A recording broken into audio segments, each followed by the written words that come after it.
Good morning. Hit me up, Rebel. Hey, thanks for joining with me on this journey. Today is day 16 of our daily devotions. I'm glad to have y'all with me. Don't forget to like, comment, subscribe, hit the bell button. Hey, I appreciate you guys. Got some feedback about the story yesterday. You guys couldn't wait for today's, so I'm excited to jump right into it, and let's do it.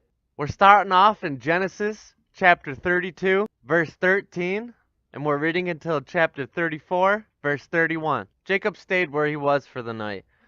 Then he selected these gifts from his possessions to present to his brother Esau: 200 female goats, 200 male goats, 200 ewes, 20 rams, 30 female camels with their young, 40 cows, 10 bulls, 20 female donkeys, and 10 male donkeys. He divided these animals into herds and assigned each with different servants. Then he told his servants, "Go ahead with me with the animals, but keep some distance between the herds." He gave these instructions to the men leading the first group. "When my brother Esau meets you, he will ask, 'Whose servants are you? Where are you going? Who owns these animals?' You must reply, 'They belong to your servant Jacob, but they are a gift for his master Esau. Look, he is coming right behind us.'" Jacob gave the instructions to the second and third herdsmen, and to all who followed behind with the herds. "You must say the same thing to Esau when you meet him, and sure to be say, 'Look, your servant Jacob is right behind us.'" Jacob thought, "I will try to appease him by sending gifts ahead of me. When I see him in person, perhaps he will be friendly to me." So the gifts were sent on ahead, while Jacob himself spent the night in the camp. Jacob wrestles with God. During the night, Jacob got up and took 2 wives, his 2 servant wives, and his 11 sons, and crossed the Jabbok River with them. After taking them to the other side, he sent over all his possessions. This left Jacob all alone in the camp, and a man came and wrestled with him until the dawn began to break.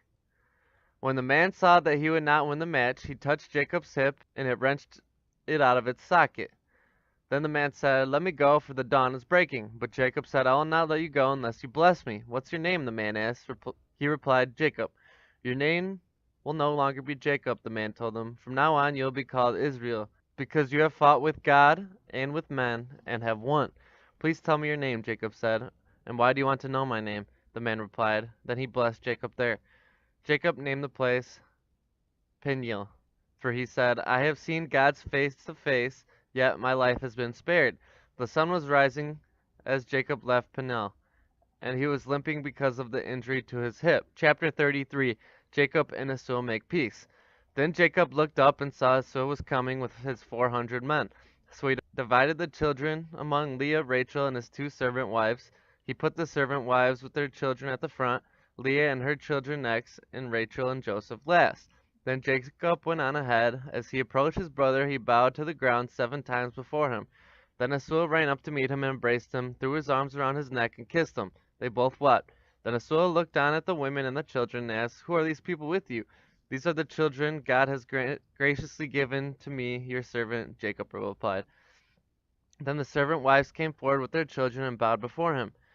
Next came Leah with her children, and they bowed before him. Finally, Joseph and Rachel came forward and bowed before him. "And what were all the flocks and herds I met as I came?" Esau asked. Jacob replied, "They are a gift, my lord, to ensure your friendship." "But, brother, I have plenty," Esau answered. "Keep what you have for yourself." But Jacob insisted, "No, I have found favor with you. Please accept this gift from me, and what a relief it is to see your friendly smile. It is like seeing the face of God. Please take this gift I have brought you, for God has been very gracious to me. I have more than enough." And because Jacob insisted, Esau finally accepted the gift.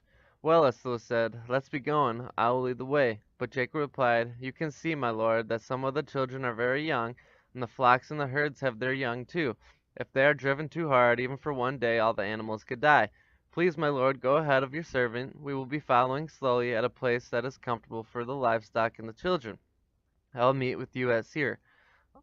"All right," Esau said, "but at least let me assign some of my men to guide and protect you." Jacob responded, "That's not necessary. It's enough you receive me warmly, my lord." So Esau turned around and started back to Seir that same day. Jacob, on the other hand, traveled on to Succoth. There he built himself a house and made shelters for his livestock. That is why the place was named Succoth. Later, having traveled all the way from Padan Aram, Jacob arrived safely at the town of Shechem, in the land of Canaan. There he set up camp outside the town. Jacob bought the plot of land where he camped from his family of Hamor, the father of Shechem, for 100 pieces of silver. And there he built an altar and named it El Elohi Israel. Chapter 34, Revenge Against Shechem. One day, Dinah, the daughter of Jacob and Leah, went to visit some of the young women who lived in the area. But when the local prince, Shechem, son of Hamor the Hivite, saw Dinah, he seized her and raped her. Then he fell in love with her, and he tried to win her affection with tender words. He said to his father Hamor, "Get me this young girl, I want to marry her." Soon Jacob heard that Shechem had defiled his daughter Dinah. But since his sons were out in the fields herding his livestock, he said nothing until they returned. Hamor, Shechem's father, came to discuss the matter with Jacob. Meanwhile, Jacob's sons had come in from the fields as soon as they heard what had happened. They were shocked and furious that their sister had been raped. Shechem had done a disgraceful thing against Jacob's family, something that should never be done. Hamor tried to speak with Jacob and his sons. "My son Shechem is truly in love with your daughter," he said. "Please let him marry her. In fact, let's arrange other marriages too. You give us your daughters for our sons, and we will give you our daughters for your sons. And you may live among us. The land is open to you. Settle here and trade with us, and feel free to buy the property in the area." Then Shechem himself spoke to Dinah's father and brothers. "Please be kind to me. Let me marry her," he begged. "I will give you whatever you ask. No matter what dowry or gift you demand, I will gladly pay it. Just give me the girl as my wife." But since Shechem had defiled their sister Dinah, Jacob's sons responded deceitfully to Shechem and his father. They said to him, "We couldn't possibly allow this because you're not circumcised. It would be a disgrace for our sister to marry a man like you. But here is the solution. If every man among you is circumcised like we are, then we will give you our daughters, and we will take your daughters for ourselves. We will live among you and become one of your people. But if you don't agree to be circumcised, we will take her and be on our way."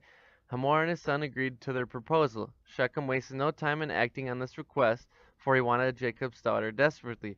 Shechem was a highly respected member of his family, and he went with his father Hamor to present this proposal to the leaders at the town gate. "These men are our friends," they said. "Let's invite them to live among us and trade freely. Look, the land is large enough to hold them. We can take their daughters as wives and let them marry ours. But they will consider staying here and becoming one people with us only if all of our men are circumcised, just as they are. But if we do this, all their livestock and possessions will eventually be ours.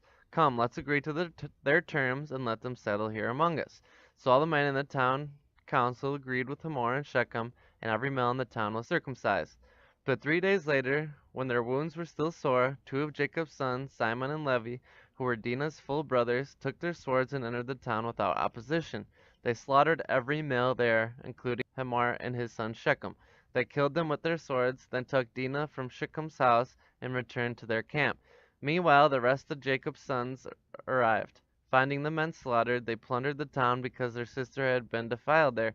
They seized all the flocks and herds and donkeys, everything they could lay their hands on, both inside the town and outside in the fields. They looted all their wealth and plundered their houses. They also took all their little children and wives and led them away as captives.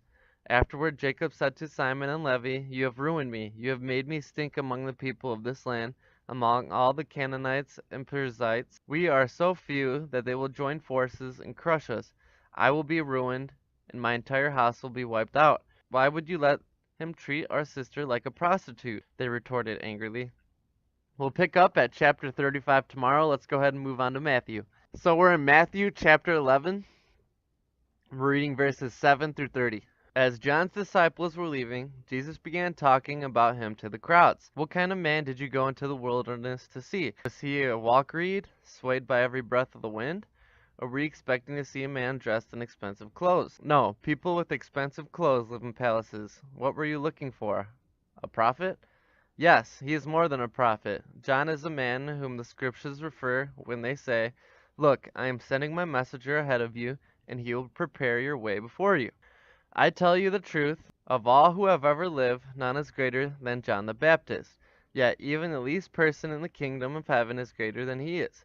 And from the time John the Baptist began preaching until now, the kingdom of heaven has been forcefully advancing, and violent people are attacking it.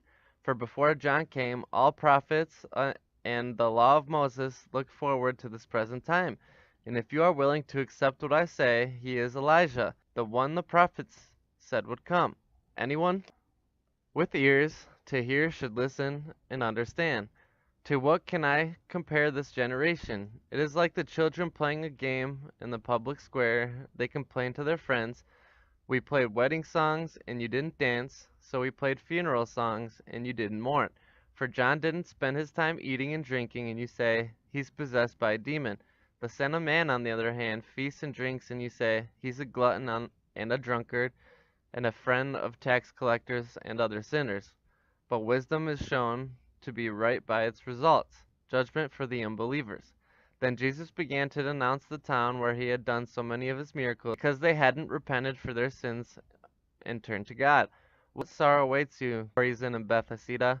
For its miracles I did in you had been done in wicked Tyre and Sidon. Their people would have repented for their sins long ago, clothing themselves in burlap and throwing ashes on their head to show their remorse. I tell you, Tyre and Sidon will be better off on judgment day than you. You people of Capernaum, will you be honored in heaven? No, you will go down in the place of the dead. For if the miracles I did for you had been done in wicked Sodom, it would still be here today. I tell you, even Sodom will be better off on judgment day than you. Jesus' prayer of thanksgiving. At the time Jesus prayed this prayer, "O Father, Lord of heaven and earth, thank you for hiding these things from those who think themselves wise and clever, and for revealing them to the childlike. Yes, Father, it pleased you to do it this way.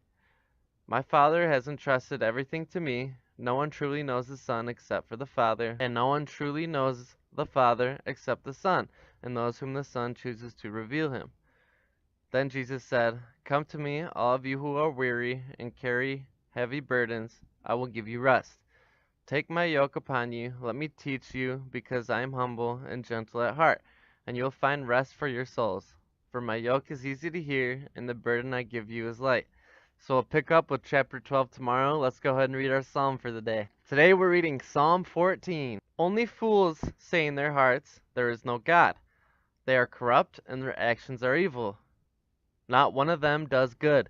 The Lord looks down from heaven on the entire human race. He looks to see if anyone is truly wise, if anyone seeks God. But no, all have turned away, all have become corrupt. No one does good, not a single one. Will those who do evil never learn? They will eat up my people like bread. I wouldn't think of praying to the Lord. Terror will grip them, for God is with those who obey. The wicked frustrate the plans of the oppressed, but the Lord will protect his people. Who will come from Mount Zion to rescue Israel? When the Lord restores his people, Jacob will shout with joy, and Israel will rejoice. So we'll pick up with Psalm 15 tomorrow. Let's go ahead and finish it up with our Proverbs. We're finishing at Proverbs chapter 3, verses 19 and 20. By wisdom the Lord founded the earth, by understanding he created the heavens. By his knowledge the deep fountains of the earth burst forth, and the dew settles beneath the night sky. Thank you for following along with me on this beautiful morning. I hope you all have a blessed day. Don't forget to like, comment, subscribe, hit that bell button for notifications. Check out my Patreon at www.patreon.com/YoungNemo. And we're going to pick up with our daily devotion, day 17 tomorrow, and I'll catch you then.